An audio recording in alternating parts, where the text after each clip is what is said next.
Muy buenas noches, estimados televidentes y radioyentes. Comenzamos nuestra emisión 2644, que marca el aniversario 14 de nuestro programa Mesa Redonda. Nacido el 16 de diciembre de 1999 en medio de la batalla de nuestro pueblo por el regreso de Elian González, la Mesa Redonda, iniciativa de Fidel, ha sido tribuna de ideas de nuestro pueblo en la batalla por nuestras ideas y también por la justicia y el progreso en el mundo. La Mesa Redonda parte también de ese combate diario de nuestro pueblo en defensa de la revolución. Nuestra emisión de hoy está dedicada, como cada inicio de semana, a analizar algunos de los temas más importantes de los últimos días en el mundo. Estaremos hablando del resultado electoral de Chile en el día de ayer y también de la situación que estaba viviendo Ucrania allí en el centro de Europa. Estaremos también teniendo a nuestro colega Reinaldo Taladrid con la segunda parte de su esquina sobre el tema Transformer y también, por supuesto, teniendo detalles de lo que está aconteciendo ahora mismo en esta parte del mundo. Les propongo que nos acompañen en los próximos 50 minutos de nuestro programa de aniversario.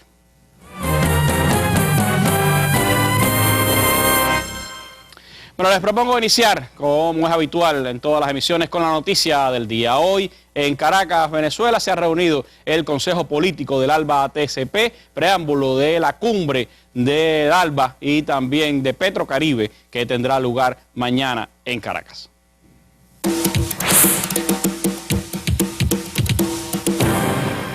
El canciller Elías Jagua instaló el 7º Consejo Político de la Alianza Bolivariana para los Pueblos de Nuestra América, ALBA, junto a países de Petrocaribe.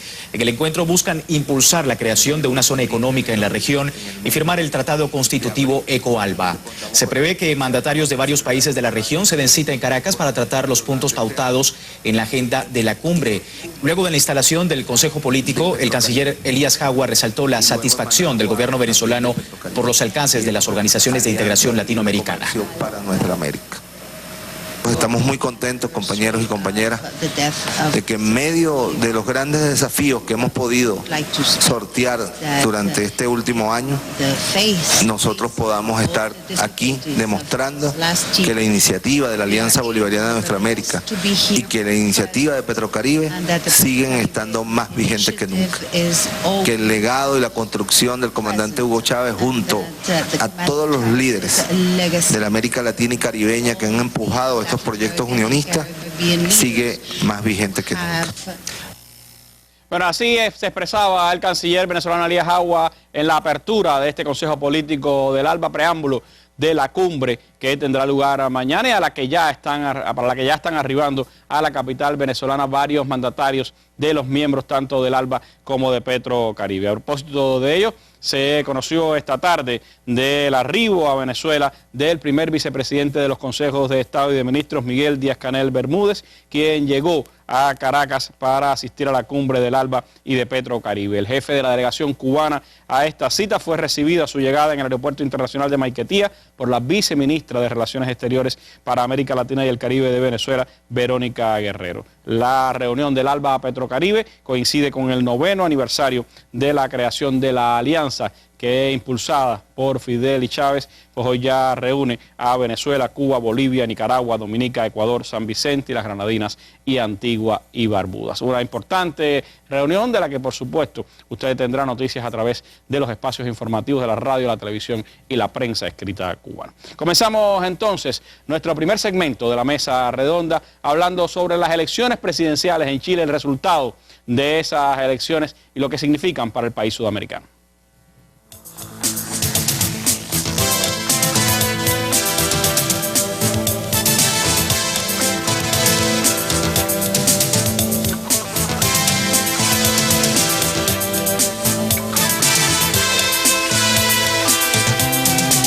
Victoria histórica de Bachelet por el respaldo conseguido, el 62% de los votos, y porque es la primera mujer que repite como presidenta de Chile.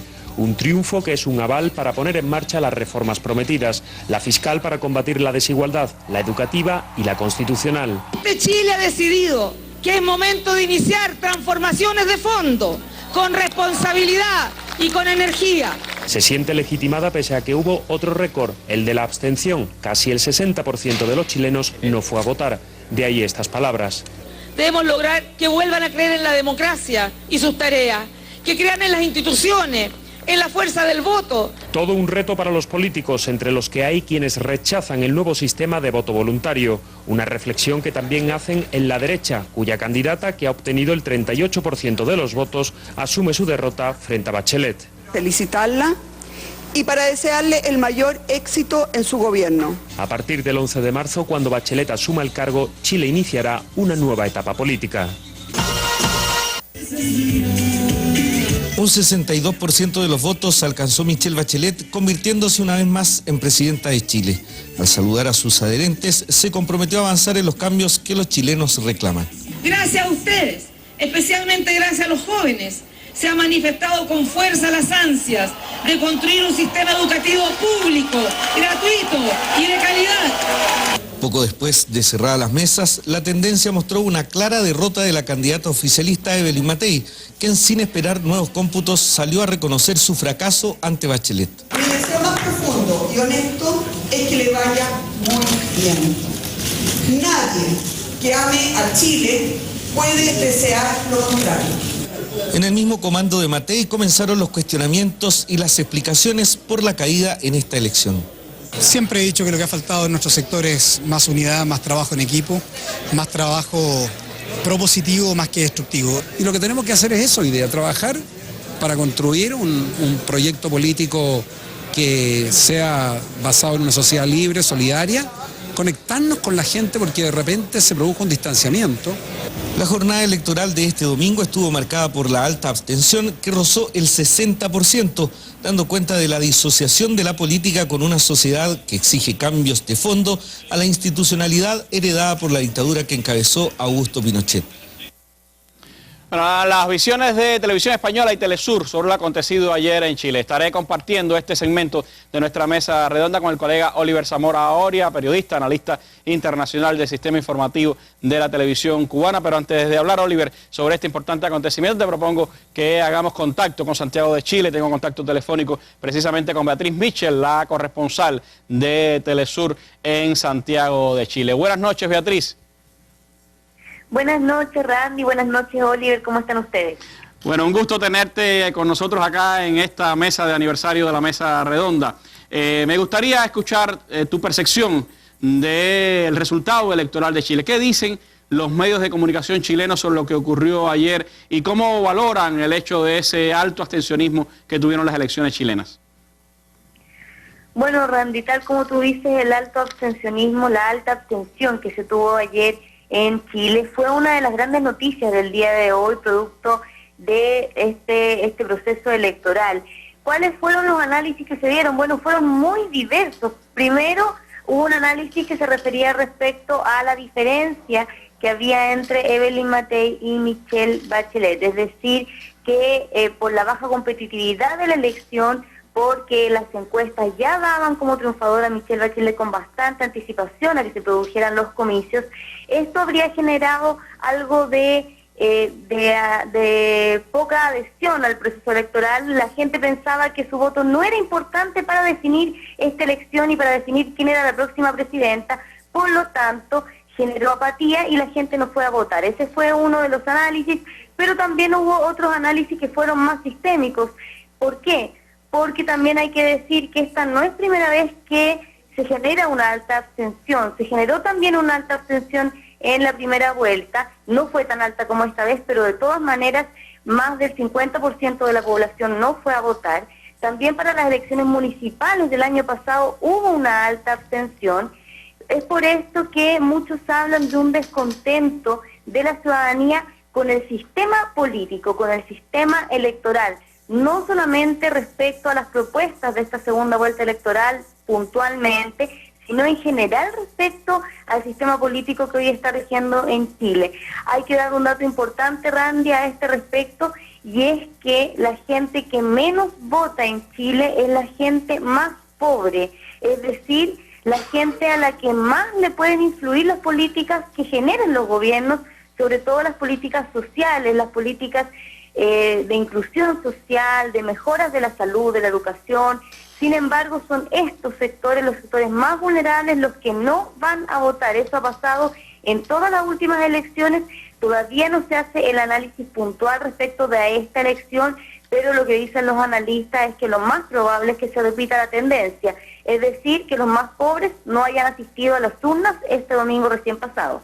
Eso para muchos analistas también, Beatriz, tiene que ver con la no respuesta desde los ámbitos gubernamentales y políticos a los reclamos de esa mayoría de personas en Chile. ¿Cuáles son los retos, en tu opinión, que tendrá Michelle Bachelet, tanto en el ámbito político, mirando hacia el Congreso que ha sido electo, como hacia el ámbito social, es decir, la respuesta a esa sociedad chilena que él está reclamando en diversos sentidos? Así es, Randy, cuando se habla de este descontento con el sistema político, justamente se habla de eso, de un sistema que no ha sido capaz de resolver las demandas sociales, y no solamente durante estos últimos 4 años en que vimos que las demandas y las movilizaciones aumentaron, sino que desde el año 90, cuando se termina con la dictadura en este país en adelante y comienzan a surgir nuevas demandas sociales y no se da respuesta a ellas desde entonces. Es por esto que la gente ha perdido la esperanza en los políticos, ha perdido la esperanza en los partidos políticos y también en los que asumen los cargos de representación popular. Y en este sentido Michelle Bachelet tiene un gran reto porque además su programa de gobierno recoge muchas de las demandas sociales. Sin embargo, los mismos actores sociales, los estudiantes, gran parte de los trabajadores, profesores, han dicho que ellos no se van a quedar de brazos cruzados, que si bien Michelle Bachelet recoge en las palabras al menos sus demandas, todavía no pueden ellos confiar en que realmente esas demandas se cumplan. Este sentir del movimiento social tiene que ver justamente con esta desconfianza que hay de muchos presidentes, muchos parlamentarios que durante años han estado prometiendo cosas que luego no se cumplen. Y este es el gran desafío de Michelle Bachelet, cumplir su programa de gobierno. Y para esto tendrá, por supuesto, también algunas dificultades, ya que necesita contar con los votos de los parlamentarios, de los diputados y los senadores, para poder aprobar muchas de las reformas que ella está proponiendo, como una nueva constitución o una educación gratuita y de calidad, reforma tributaria. Para eso inevitablemente se necesitan los votos del Congreso, y es este Congreso el que tendrá que, sobre todo los parlamentarios de la nueva mayoría, que es el conglomerado que la apoyan, ellos tendrán que hacerse parte de estas promesas que hizo Michelle Bachelet. Y por eso hoy día ella tuvo una reunión con los presidentes de los partidos políticos que la apoyaron y les dijo en esa reunión que ella necesitaba que ahora se comprometieran a darle todo el apoyo, sobre todo el apoyo en el Parlamento. Ellos dieron su compromiso, pero hay que recordar también que el Pacto Nueva Mayoría es un pacto muy amplio, donde hay distintas visiones de cómo debe ser el país, distintas visiones de la economía. Hay personas incluso con una mentalidad un poco más neoliberal y otras con una visión un poco más social, y es por esto que entre ellos van a tener que ponerse de acuerdo también para definir cómo llevar adelante estas reformas, y hay que ver también cuán profundas podrán ser estas reformas en los próximos 4 años. Bueno, muchísimas gracias, Beatriz, por este contacto vía telefónica desde Santiago de Chile, esta visión muy cercana de los acontecimientos en tu país, y por supuesto el agradecimiento a Telesur por todo el seguimiento que le ha estado dando a este proceso electoral chileno importante, uno de los más significativos de este año 2013 en América Latina. Muchísimas gracias, Beatriz, hasta una nueva oportunidad.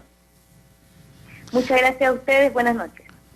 Bueno, Oliver, escuchábamos a Beatriz y creo que daba claves interesantes, claves muy importantes de lo que ocurrió este domingo en Chile. ¿Cómo tú ves el hecho de que Michelle Bachelet prácticamente haya doblado a la candidata de la derecha en estas elecciones? ¿Cuánto de respaldo le puede dar eso a sus intenciones de establecer ciertos cambios en el país? A ver, lo primero que hay que decir es que no fue una sorpresa.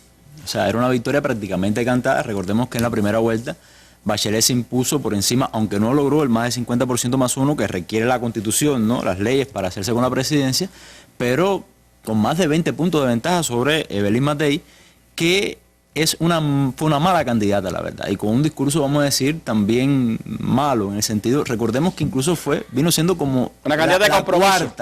Como la cuarta candidata de la derecha, después de una cadena de deserciones, vamos a decir así.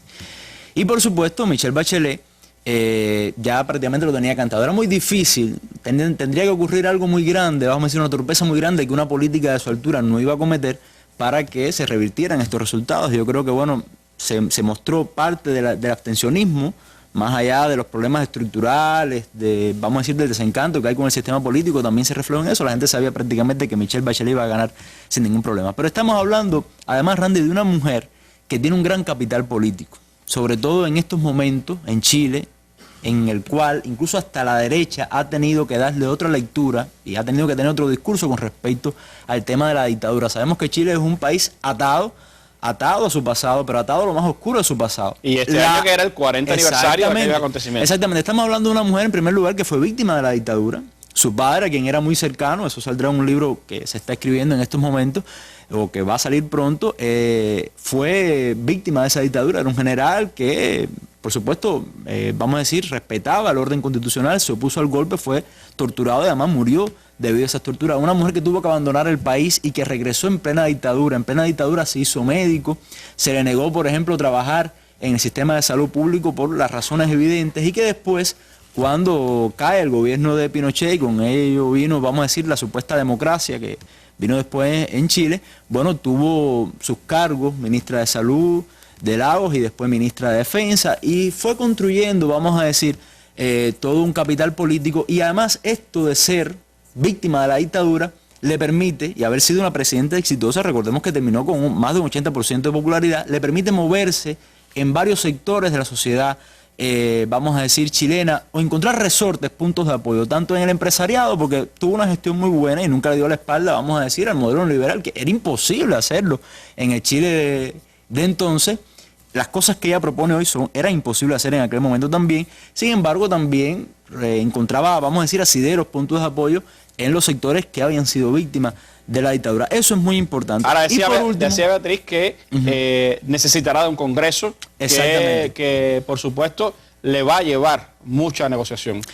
¿Cómo quedó el Congreso? ¿Cómo Michelle Bachelet tendrá que maniobrar para poder enfrentar esas reformas en la educación, en la parte fiscal que ella está proponiendo? Esa estructura del Congreso y, vamos a decir, los quórums que se requieren para impulsar todas las reformas que ella ha prometido puede ser uno de los grandes obstáculos para su futuro gobierno. Ella no debe estar tan preocupada de haber alcanzado la presidencia como de gobernar en un futuro, porque realmente hay sectores, incluso estableció alianzas, incluso con el propio Partido Comunista, que le van a exigir que cumpla esas promesas electorales. Por ejemplo, su alianza alcanzó 67 escaños de 120 en la Cámara de Diputados y 21 escaños en el Senado, que tiene 38. Ahora, para todas esas reformas necesita un quórum diferente. Bueno, para la reforma educativa y tributaria necesita 69 diputados, tiene 68, tiene que negociar para alcanzar uno. Pero, por ejemplo, para la reforma constitucional, que es importantísima, serían 80 diputados. Es la más difícil de enfrentar. Exactamente. Y para la reforma electoral, que es muy importante también, estamos hablando de reforma constitucional y reforma electoral, grandes herencias del gobierno de Pinochet. Recordemos que la Constitución es de 1980, bueno, requiere 72. Es decir, va a tener que establecer alianzas y negociaciones muy fuertes con una derecha que va a torpedearle, vamos a decir así, va a intentar torpedearle sin salir demasiado dañada ante la opinión pública, ante el electorado, obviamente, todas sus reformas para hacer de estos 4 años, porque solamente tiene 4 años para esto. Recordemos que no hay reelección en Chile, en el sentido de reelección inmediata. Va a tener que hacer negociaciones, va a tener que renunciar a algunas propuestas. Y ahí entonces va a creársele también un problema al interior, como decía Beatriz, de su propia coalición. Porque es muy diferente. Hay algunas que la van a apoyar, hay otras que le van a decir, no, pero esto es importante y esto hay que llevarlo adelante. Además es que una gama de promesas electorales muy grande. Y creo que ella ha sido hábil en ese sentido, porque hay cosas sobre las cuales sí va a luchar. Ella, por ejemplo, la reforma educativa la va a llevar adelante, sea como sea. Va a sacar los fondos debajo de la tierra para construir los hospitales, las escuelas, las universidades, porque esa es, vamos a decir, la médula de su programa electoral. En un Chile que, teniendo una situación económica, pudiéramos decir, bollante dentro de América Latina, sin embargo es uno de los países de más diferencias sociales. Exactamente, pero por ejemplo, ella quiere cambiar también el tema del aborto en Chile. O sea, Chile, desde el punto de vista judicial, es uno de los países más atrasados de América Latina. Hasta hace poco la mujer no se podía divorciar. En Chile tú no puedes abortar, la mujer no puede abortar, aun si sea por un problema de enfermedad o por haber sido violada. Y ella quiere por ejemplo, impulsar eso, impulsar un debate, por ejemplo, de los matrimonios homosexuales. Son cosas obviamente que la derecha no la va a dejar hacer. Y tiene otra dificultad, y con esto ya, bueno, quiero terminar, y es que el panorama no es favorable a la economía chilena. El cobre debe bajar de precio pronto, eso significa menos ingresos para la economía chilena, vamos a decir menos crecimiento para la economía chilena, y probablemente todas estas reformas de subir los impuestos a las empresas, porque de algún lugar tiene que sacar el dinero, obviamente, y algunos mecanismos bastante tramposos sobre los cuales se apoyaban esas grandes transnacionales, esas empresas, probablemente hagan que haya menos inversiones extranjeras en Chile, y eso ella tiene que, vamos a decir, manejarlo muy bien. No va a ser de igual gobernar. Creo que este segundo... Es más fácil triunfar que gobernar. Exactamente, no, y que se la va a ver más difícil que sus primeros 4 años de gobierno.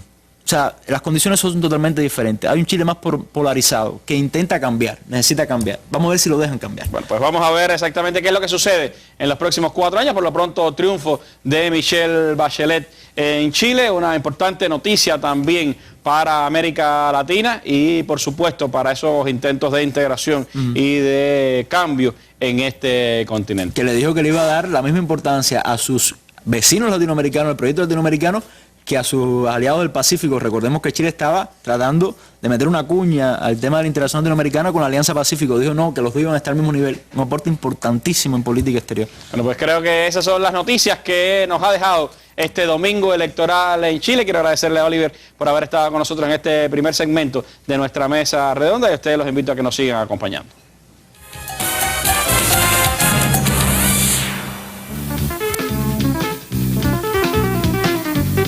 Este martes y miércoles, la TV digital en la Mesa Redonda. La marcha del proceso de implantación de la TV digital en Cuba será analizada este martes y miércoles en la Mesa Redonda. En el primer programa, directivos del Ministerio de Comunicaciones, la CETEL, Radio Cuba y el ICRT expondrán los pasos que se ejecutan para la extensión de la TV digital por el país. El miércoles se responderán las opiniones y preguntas de la población. Si usted desea participar con su criterio, puede llamar desde hoy y hasta el miércoles al teléfono 646-5900 en horario de 9 de la mañana a 5 de la tarde. También podrá llamarnos el martes durante la transmisión del programa de 7 a 8 de la noche al teléfono 831-2484. Puede además dejarnos su opinión en el correo electrónico mesaredonda@enet.cu y en los sitios web de la Mesa Redonda y Cuba Debate. Acompáñenos. Bueno, televisión digital, martes y miércoles en nuestra mesa redonda. Usted podrá llamar aquí al programa mañana martes, no el miércoles, martes entre 7 y 8 de la noche para dejar su opinión sobre este tema que es, sin duda es atractivo, es una de las cosas que el país está realizando y del que pues ya hay noticias buenas, importantes, y creo que mañana pues tendremos esa posibilidad de llevárselas en vivo a ustedes aquí en nuestra mesa redonda. Vámonos ahora directamente hasta la esquina, donde está Reinaldo Taladrid, con la continuidad de su tema de la pasada semana aquí en la mesa redonda.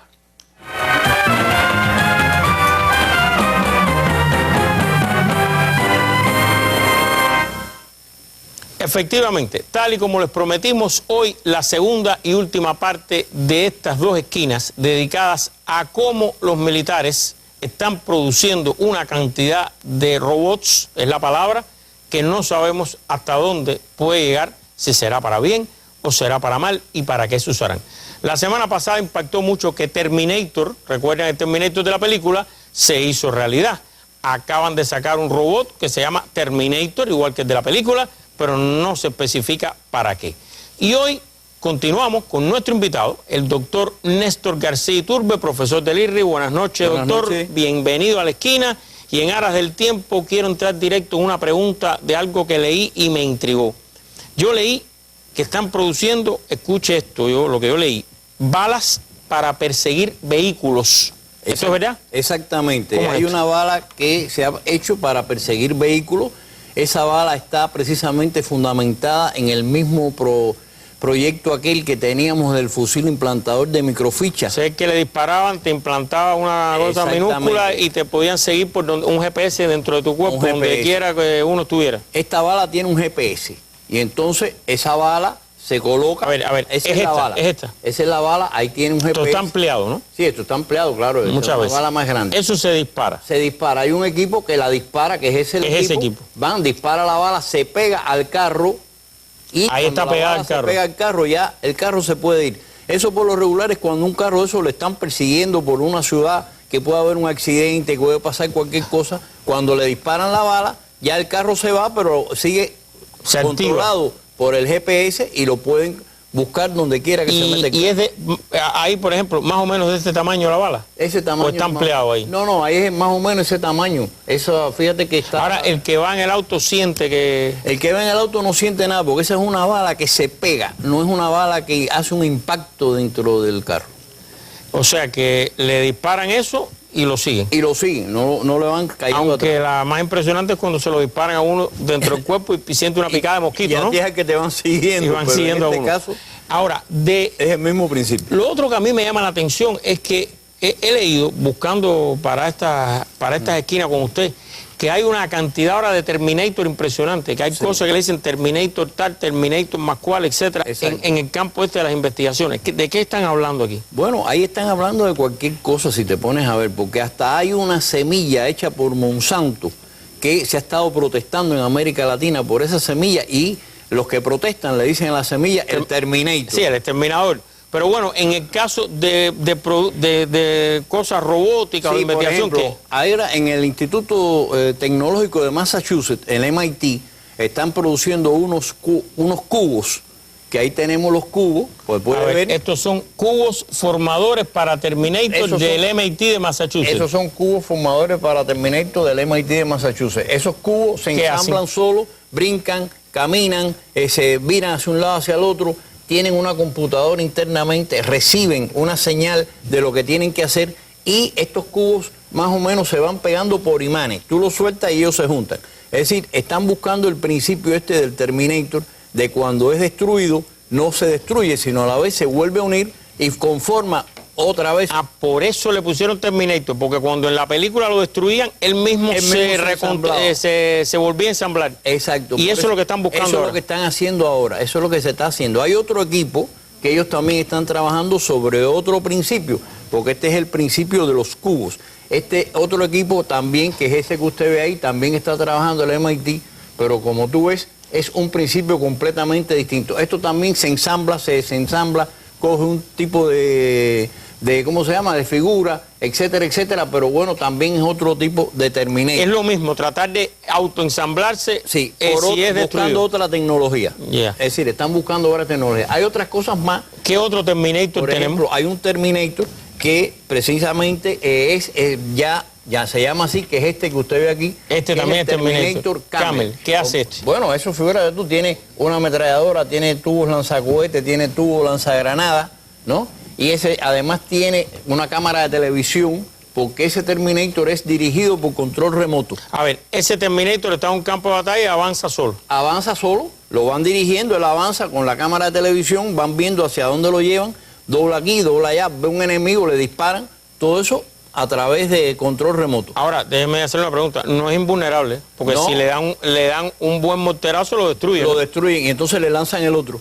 porque esa es la fábrica. Sí, no, el dato que usted dio, ¿no?, que para el 2023 tendrían 10 robots por cada soldado americano, pretenden. Sí, en estos momentos ellos tienen 8.000 robots ya en funcionamiento.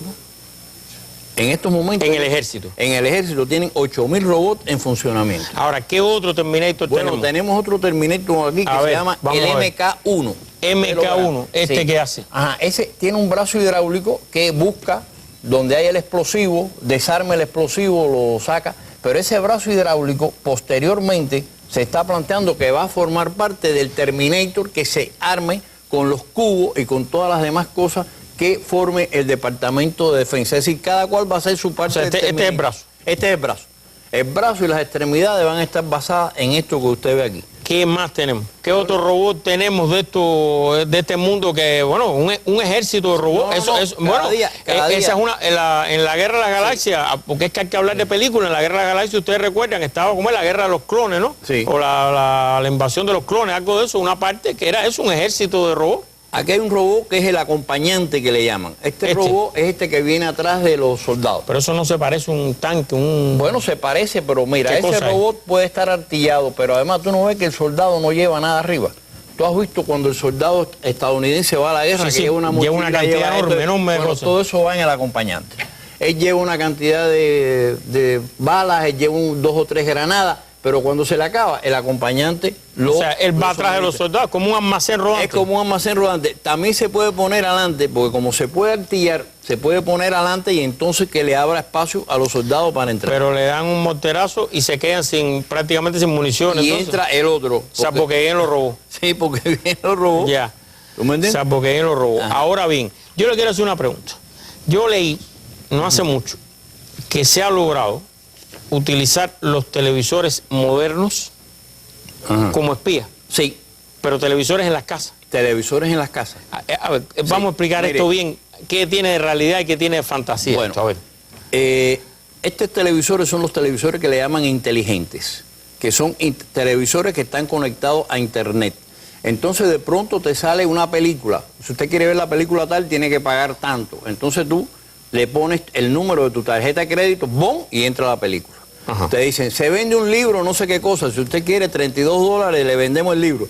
Tú haces así, manda tu tarjeta de crédito, ¡rum!, y ya el libro te lo manda a través del televisor. Es decir, con el mando del televisor usted interactúa. Toda esa serie de cosas. Entonces, un señor técnico en problemas de automatización en Yorkshire, Inglaterra, se dio cuenta de que él veía un programa y de pronto le empezaron a salir en la pantalla toda una serie de anuncios relacionados con ese programa y relacionados con el producto que se vendía en ese programa. Y entonces él empezó a pensar de que qué casualidad que estaba pasando esto. Entonces cogió una computadora, laptop, la metió entre el televisor y el enganche del internet. Y entonces empezó a ver cómo la información entraba y salía. Es decir, que el propio televisor estaba enviando información nada menos y nada más que a la LG en Corea del Sur. Y él estaba en Inglaterra. Porque el televisor era LG. Era un LG, pantalla plana de esa, ¿no? E inteligente. Entonces, imagínate tú, él estableció una demanda sobre eso porque él había puesto hasta videos de su familia en el televisor. Esos videos lo habían visto, lo habían recibido también allá. Habían puesto también todas los números de sus tarjetas de crédito habían sido transmitidos allá a Corea. Entonces los coreanos le estaban vendiendo esa información a distintas empresas para que las distintas empresas pudieran hacer toda una serie de propaganda a personas ya dirigidas. Se lo mandan. Sí, si tú viste un programa que vende patrocinado por un chocolate, te mandan un anuncio de chocolate para que tú lo tengas, para que te aparezca en la pantalla del televisor el anuncio de chocolate. Pero lo más interesante de esto, en base a la denuncia que hace esta persona, se crea una comisión investigadora. Y muchos de los televisores inteligentes estos tienen acopladas cámaras de televisión. ¿Cómo cámara? A ver. Sí. Esta es la foto de los artículos que salieron del televisor espía. Del televisor espía. Entonces, tú no has visto, por ejemplo, la laptop tiene su cámara. Tú puedes hablar con la laptop y establecer. Eso mismo lo tienen esos televisores. Pero en el manual, cuando uno lo compra, le dicen que tiene una cámara para... Bueno, algunos lo dicen y otros no. Y entonces el problema es que todo lo que tú hagas frente al televisor, ellos lo están viendo. Aunque el televisor está apagado. No, si el televisor está apagado, no. Pero si el televisor está prendido, se ve. Se ve todo lo que tú estás haciendo frente al televisor. Está transmitiendo también. Pero eso es si el televisor está conectado a internet. Ajá, es un televisor. Si el televisor no está conectado a este sistema de compras, ventas, etcétera, no puede pasar. No puede ser. Es un televisor inteligente, tiene que ser ese tipo de televisor que admite esas cosas y que sencillamente está comunicándose con internet. Toda la señal le entra por internet, no entra por el aire ni por ningún otro caso. O sea, la demanda está basada que es un asalto a la privacidad. Un asalto a la privacidad y que además de eso... sin consentimiento de la persona. ¿Y qué el pleito está pendiente? El pleito está andando ya. No se sabe todavía qué No, la LG dijo que ellos no sabían nada de eso, que esto, que lo otro, que su abogado... el pleito viene. El pleito viene. Bueno, nos mantendrá actualizados. Hombre, vamos a estar atrás de eso. Bueno, y cerramos con lo siguiente. A petición de algunos amigos que nos han escrito de todas estas cosas, vamos a repetir la gráfica que pusimos la semana anterior, de por qué a mucha gente le preocupa esto. Es que, por ejemplo, esta es una gráfica que en el 2011, de 111.000 millones de dólares que se dedicaron en Estados Unidos por parte del gobierno a investigaciones de distintos tipos, a la salud fue el 28%, a la agricultura fue el 1%, a la NASA creo que fue el 6 y pico %, ¿no? Y a la defensa, a los militares, casi el 56%. Que, repito, los militares a veces subcontratan a todas estas compañías para las investigaciones, pero ellos controlan para qué las quieren y qué están pidiendo. Lo que no quiere decir que de ahí nos sacan objetos a veces que después se usan, ha pasado, repito, históricamente. Pero a mucha gente le preocupa esto, que los militares controlen la mayoría abrumadora del dinero que va a muchas de estas investigaciones. No, y después cuando se distribuye el presupuesto de los Estados Unidos, lógicamente la mayor parte va para los militares, entonces para las prestaciones sociales, para la gente que no tiene casa, para la educación, para la alimentación de la gente, va ínfimo es lo que va. Bueno, lo que sí es ínfimo es el tiempo que se nos acabó aquí. Se acabó. Muchísimas gracias, doctor Néstor García Iturbe, por haber estado estas 2 semanas aquí con nosotros en este Terminator ya real que hemos hecho en estas 2 semanas. Espero que les haya aportado algo, pero que, como siempre les digo, solo sea el principio, doctor, para que lean, estudien, profundicen, y aquí sí lo voy a repetir. Y al final saquen ustedes sus propias conclusiones. Termino y regreso a la mesa.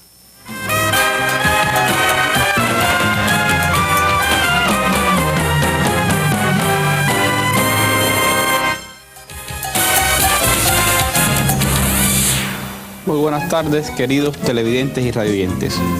Dícese mujer y se adivinan ternuras, abnegaciones, divinas locuras y promesas. Más de 2.600 emisiones. Bueno, un pequeño recuerdo. Tribuna para los líderes progresistas de nuestra América. Ya tenemos el mayor número de implantes cocleares que ningún país haya hecho. Hemos creado un sistema de integración sin precedentes, yo diría que no solo en la historia de América Latina, en la historia del mundo. El desarrollo tecnológico y científico de la sociedad actual crea poderes inconmensurables para el concepto de la guerra. 16 de diciembre, aniversario 14 de la Mesa Redonda.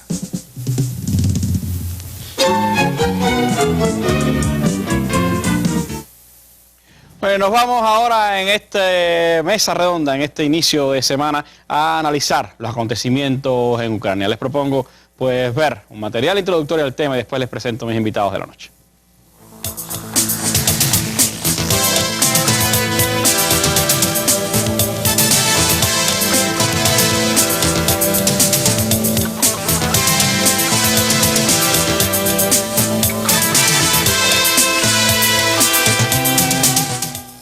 Los seguidores del presidente ucraniano Víctor Yanukovych se dieron cita este fin de semana en la Plaza Europea de Kiev y manifestaron mantenerse movilizados hasta tanto no se restituya la estabilidad en la capital del país. Las fuerzas leales al Partido de las Regiones de Yanukovych clamaron por el fin de la ocupación de la Plaza de la Independencia y el reconocimiento del gobierno. Mire esas caras de felicidad, no hay malicias en ellos. Hemos venido aquí a expresar nuestra posición. Esos amotinados hablan de que son 1 millón y que deben hacer una revolución en toda Ucrania. Pero nosotros somos más de 20 millones de habitantes que respaldamos al gobierno. Hemos elegido legítimamente al presidente de Ucrania. Elegimos a la Suprema Rada, una Suprema Rada legítima, y al gabinete de ministros. Todo lo hizo el pueblo y no un grupúsculo de personas. Los seguidores del Partido de las Regiones aceptan relaciones respetuosas y vínculos económicos justos con la Unión Europea. Mi opinión, que repetiré varias veces, es que no somos nosotros quien deberíamos rogarle a Europa, sino Europa venir hacia nosotros. Tenemos diversos recursos naturales, riquezas minerales. Nuestra economía ha caído. La levantaremos por etapas, sin prejuicios para los trabajadores, lo más rápido que podamos, pero no como quieren ellos, los opositores, arrastrándose a la Unión Europea. Queremos estabilidad, que los parlamentarios se pongan de acuerdo y luego puede ser que vayamos hacia Europa, sin presiones externas. Si fuera mi voluntad, yo retornaría a la Unión Soviética. Apenas a unos 200 metros de la manifestación opositora en la Plaza de la Independencia, tomada desde el pasado 21 de noviembre por los proeuropeos, los seguidores de Yanukovych clamaban por la paz y la unidad, aunque sin concesiones a injerencia alguna de las potencias occidentales. Ucrania da un paso hacia Rusia. Mañana los presidentes de los dos países firmarán acuerdos en materia de energía o de inversiones. Y esto en mitad de las protestas de la oposición proeuropea que un día más sigue ocupando la plaza de la independencia de Kiev. En Bruselas, los ministros de Exteriores de los 28 han insistido en que siguen dispuestos a firmar el acuerdo de asociación que Ucrania paralizó. Las puertas de la Unión Europea siguen abiertas para Ucrania. Y España lo que va a insistir es que quiere mantener unas magníficas relaciones con Ucrania y quiere seguir manteniendo unas magníficas relaciones con Rusia.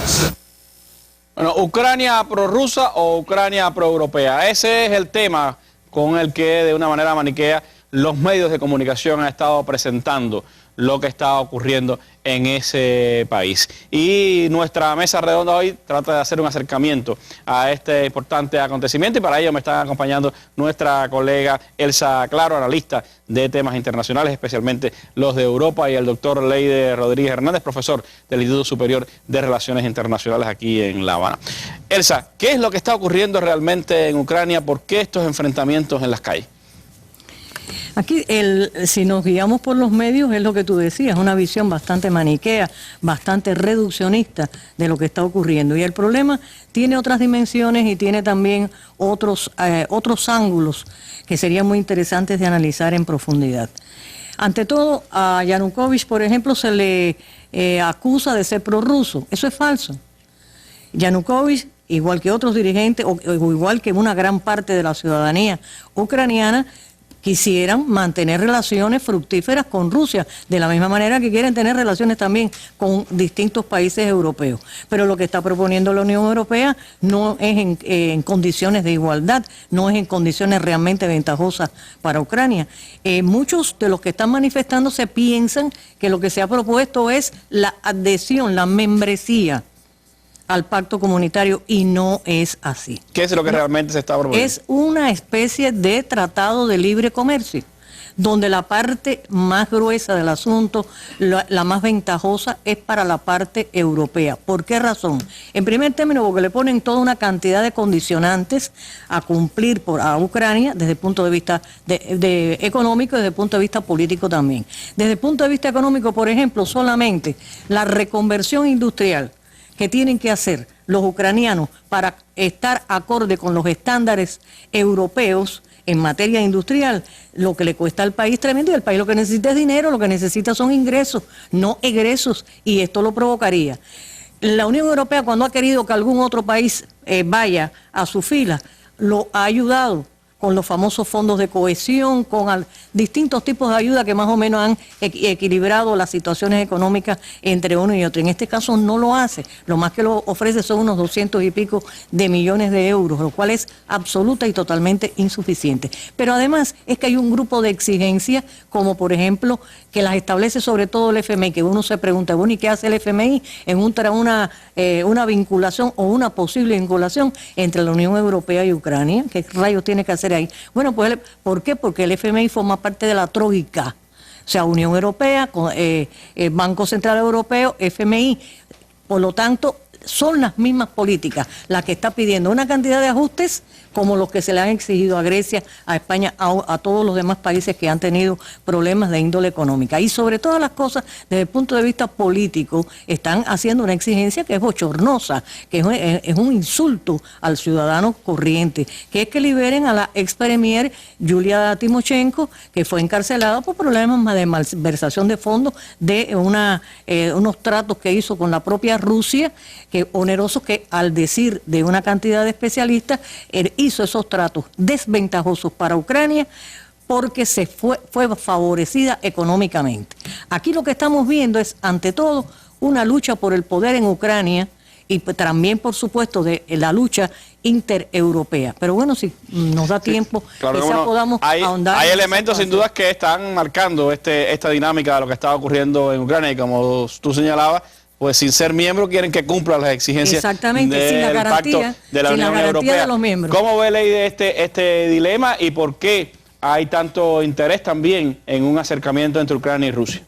Es un problema básicamente de política interna y de soberanía de Ucrania frente a las potencias europea y frente a Rusia, pero que los medios occidentales y sobre todo Estados Unidos han magnificado esto con un sentido geopolítico, porque Ucrania está enclavada en una zona en Europa Oriental entre dos potencias que conforman la multipolaridad europea, que es la Unión Europea y Rusia, con una fuerte interferencia también en la política interna ucraniana. Ya Elsa comentaba cómo ellos se ajustaron a su propio derecho interno de decidir si firmaban o no un acuerdo de asociación económica con la Unión Europea. Pero los propios países europeos y Estados Unidos han tratado de llevar la situación a un extremo para sacar del poder al actual presidente Víctor Yanukovych.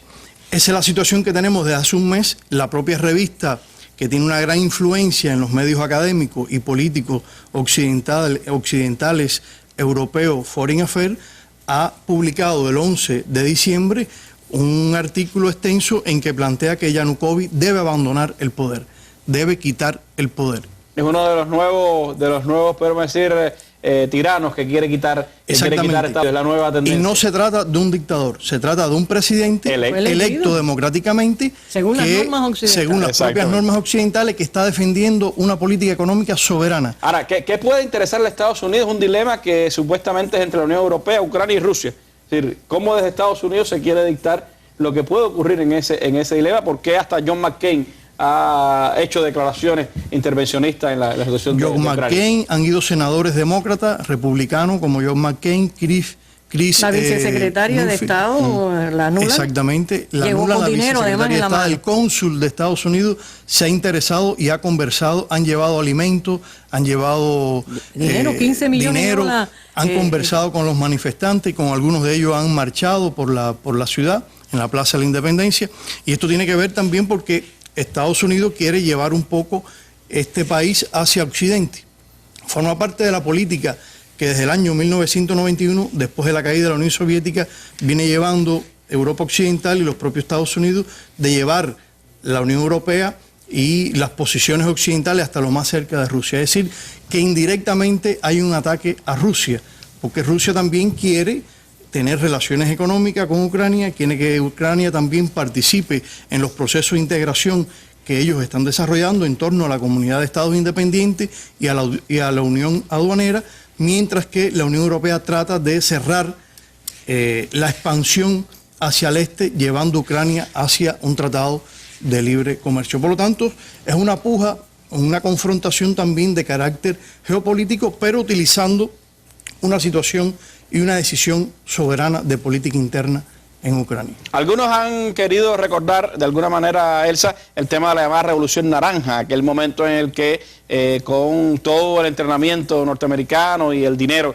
de las potencias occidentales, pues salieron los ucranianos también a la calle, Yulia Timoshenko y toda aquella política, todos aquellos políticos ucranianos. ¿Puede darse una repetición de aquellos acontecimientos de la llamada Revolución Naranja? ¿Es eso lo que se está tratando de impulsar, una caída de este gobierno? Eso es lo que están tratando de lograr.